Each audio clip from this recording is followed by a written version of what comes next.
Let's download Visual Studio Code in Mac devices. First, go to the description of this video and click the link. You'll be redirected to this website and we're gonna download the stable build version for Mac. Click on the download button. Then you'll see a prompt asking if you want to allow downloads from this website. So click allow. While Visual Studio Code is downloading, if we go to setup, we can see that it is a cross-platform code editor and it is also available in Linux and Windows. The installation process of Windows is in my channel, so you can check it out. After the installation is completed, go to your downloads folder and double click on Visual Studio Code. Then you will be asked if Visual Studio Code should be downloaded as it is from the internet. Click open and you can see that Visual Studio Code is successfully downloaded.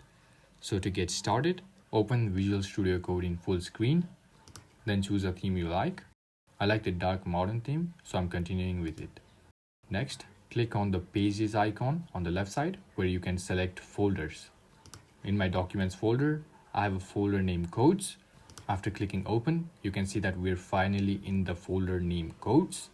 Now if we click the small page icon right beside the name of our folder, we can create a new file and name it as we want. For this tutorial, I'm gonna name it first.txt, which is a text file.